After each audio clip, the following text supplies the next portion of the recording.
Enter Glenn Earl Booth, or as you probably know him by, Knxwledge. Today we're going to go into the signature style of this influential producer. With his blend of hip-hop, jazz, and soul, Knxwledge has left quite the mark on the beatmaking scene. Known for its intricate rhythms, lush textures, and creative sample manipulation, Knxwledge's approach to production is as unique as it is captivating. In this video, I'm going to go over 5 of the tactics that I use to emulate his sound and make this beat.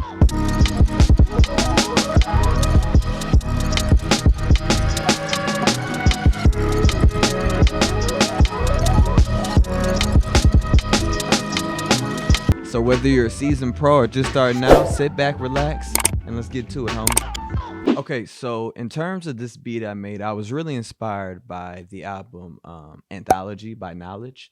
That album has about 50 some odd beats on there. If you listen to those beats, none of the drums, I feel like, the drums stand out, but I feel like they complement the sample quite well. So it makes it seem that Knxwledge more often than not is grabbing his sample first and using the sample to find the pockets for the drums he creates. So this is the sample that I found. It's actually it's from Yuji Ono, and it is from the soundtrack Lupin the Third, which is a cool animated movie series. It's really cool, but here it is. All right, don't want to play too much so I don't get copyrighted. All right, so let's go into the beat. Okay, so again, when you're listening to a lot of Knxwledge's beats, especially a little more modern, they're not like super complex in terms of the chop of the sample. And that's not necessarily always the case, because if you think of Sort, which is the mama beat from To Pimp a Butterfly, the way he chopped up Lala Hathaway's vocals was kind of crazy. But for the most part, he uses a pretty like simple progressions. So I kept it pretty simple. I didn't try to do too much. So here's the chop that we got. And I pitched it down like 6 semitones.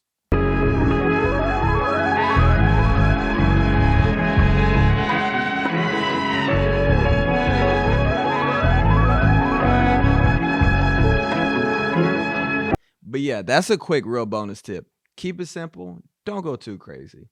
You know, you have time to go crazy. Give yourself a little bit of bass so you can start with something, you know what I mean? So as a producer, I know you may be familiar with hi-hat rolls, hell, even snare rolls.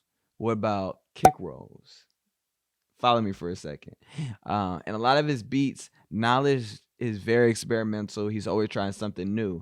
He doesn't stick to the status quo. Okay, and a lot of people, when they do like trap, especially, you hear a lot of hi-hat rolls, like, you know what I mean, even like the snares. But what he does a lot is he'll do a roll with his kicks. Okay, so here's the kick pattern that I came up with.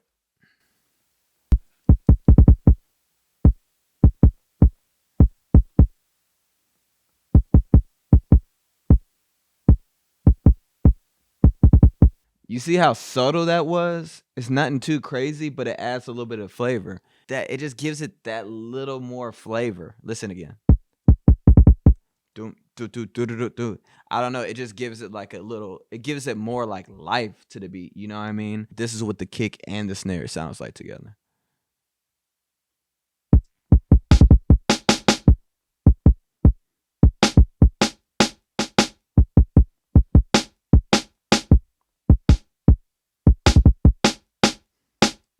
It almost sounds like a D&B kind of beat, or like on some Pink Pantherist type stuff, you know what I mean? So yeah, tactic number 1. Utilize snare rolls, hell, even kick rolls. Get experimental, go outside the status quo a little bit, you know? Okay, now tactic number 2. Always use textures. And a lot of Knxwledge beats, he loves to throw percussion, whether it's like vinyl crackle, rain sounds, you know what I mean? Or just Foley in general, you know what I mean? What it does is helps fill out the beat. A cool way to check and see how full your beat is, pull up like your stock EQ, put it on your master track, and just see how full your spectrum is. You know what I mean? If you notice there's a discrepancy somewhere, say it's like, whether it's like the middle, the high, the low, notice where there's a drought of information, you know what I mean? And try to add like a sound, some texture to kind of fill that up to give you an overall more full sound. That's a little sneak bonus tip right there. So first of all, which I put in almost every beat that I do, I love putting in rain sounds. Rain sounds a lot like vinyl and like tape is. And it just gives a cool like moody ambience to the beat.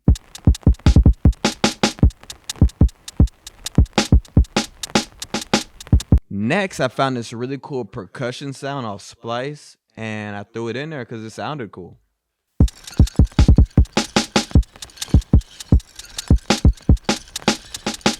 And as you can see, we're kind of filling out that spectrum a little bit. I added one more. Check it out.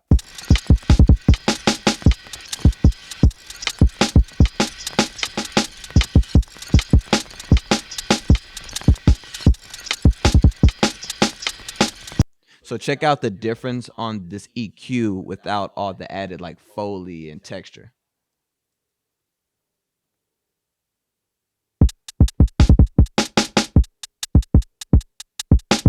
So you see like here, we're missing a lot of information, and even like over here. But then as I throw that rain noise in, we get a little more consistent noise right over here. So those Foley percussions. Now we're starting to fill up some kind of in the lower mid range. Yeah. And then you throw in that last one. Yeah, see, now we're filling it up. Okay, now here's what it sounds like so far with the sample.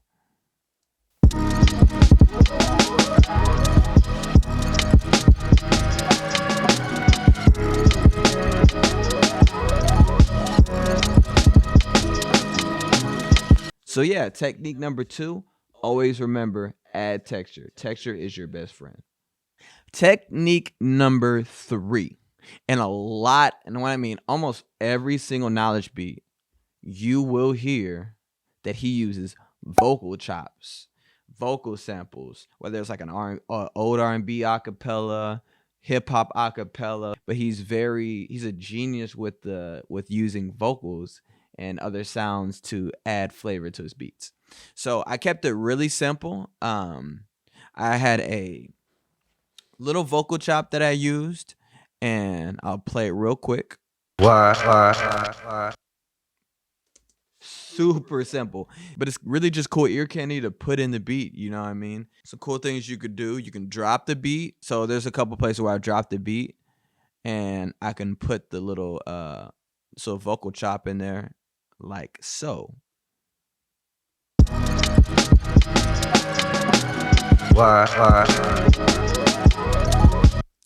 Now this is without that.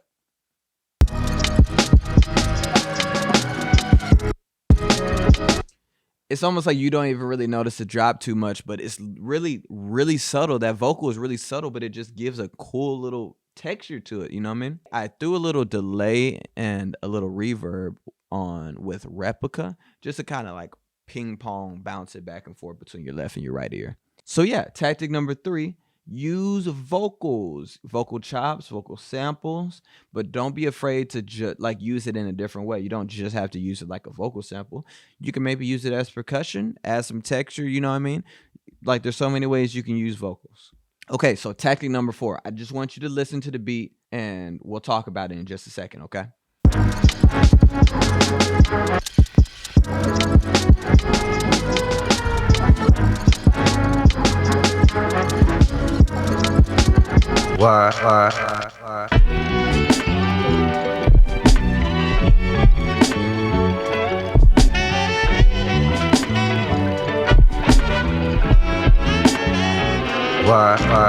Did you catch that? Complete 180, right?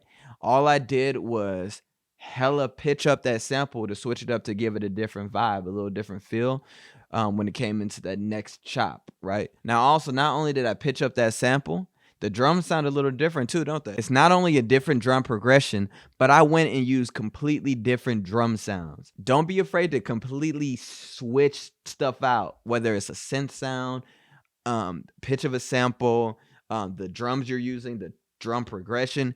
Change is great, and it keeps your beat from being stale. When making these type of beats, you want to have things always evolving. You know, you don't want to be stale or stagnant. You know what I mean? So there's so many things you can do. Tactic number 4, change is amazing. Use change, evolve, don't be stagnant. And a few different Knxwledge beats I've listened to, he'll just completely change the drum sound or completely change how the sample sounds in the middle of the beat off a transition. I'm like, whoa, and it just takes you to a whole different place. So yeah, that's what I do here. As soon as you come off the transition with that vocal,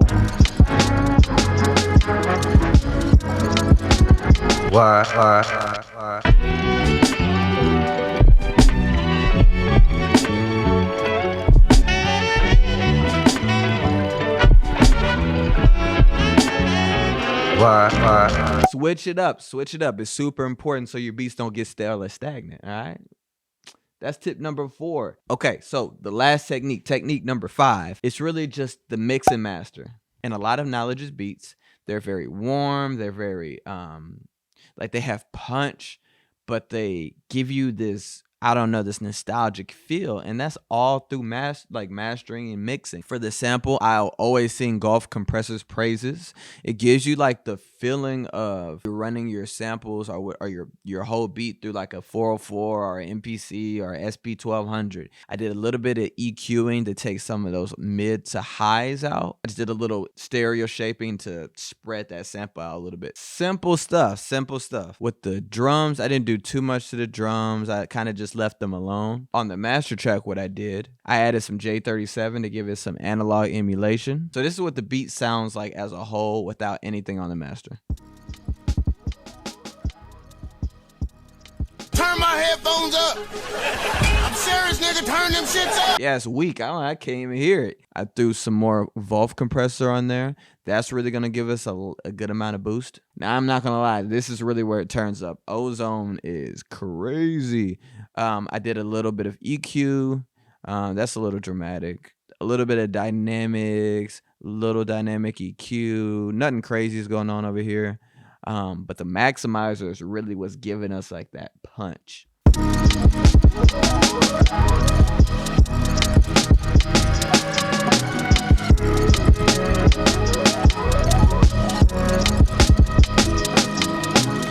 And lastly, probably one of my favorite limiters, I use Limitless just as a final limiter, so I'm not asking Ozone to do all the work. But I'm just giving like a warm kind of sound, and this is what it sounds like.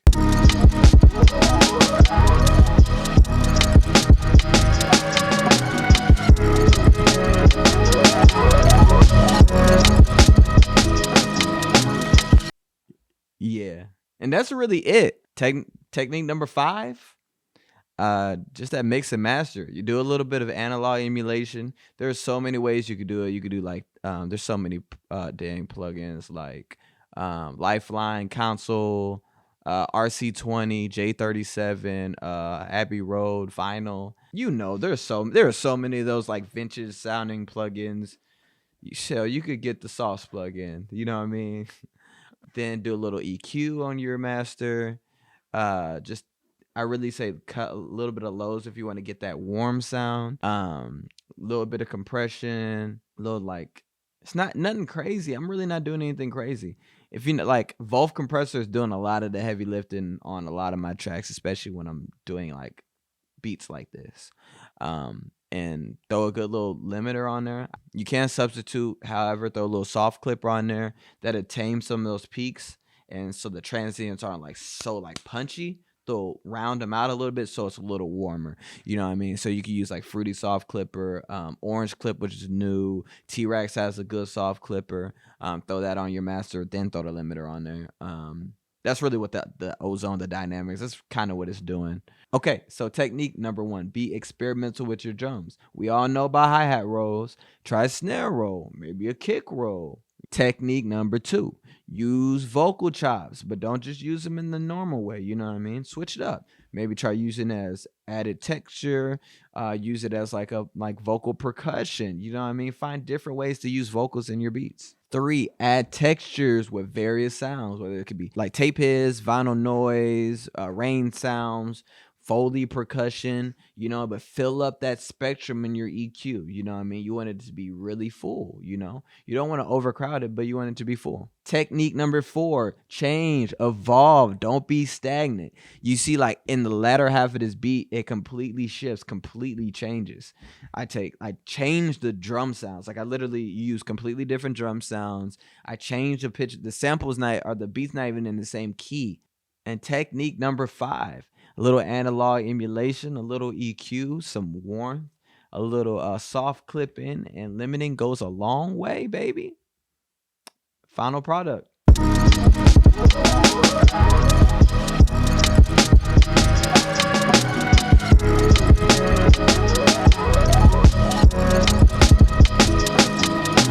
Knxwledge is a dope ass producer and definitely one of my favorites. And I cannot wait for the new NxWorries album to drop. That's gonna be so tight. I hope that y'all enjoyed the video. My little part 2 on Knxwledge. If y'all want to see a part 3, maybe I can show you how he flips those R&B vocals and makes them sound really cool with the weird samples and like completely changes the context of that. I feel like that'd be cool too. But yeah, I hope you guys were enjoying the video. I hope you enjoyed the audio sounding better. I'm back, baby. I feel so good to be back and making videos. It's been really great. Make sure to like the video, share it with a friend. You know what I mean? Don't hold these secrets to yourself. Okay? Don't keep everything to yourself. Yeah, don't be greedy. Share. But yeah, hop in the comments. What's your favorite Knxwledge album? Or what's your favorite Knxwledge beat? Are you ready for the new NxWorries tape? Do you think it's gonna be better than the first one? Thank you guys so much. But once again, from the bottom of my heart, thank you so much. I appreciate every single one of you who watches my videos, and I hope that you have an amazing day. It's JD signing off. Peace!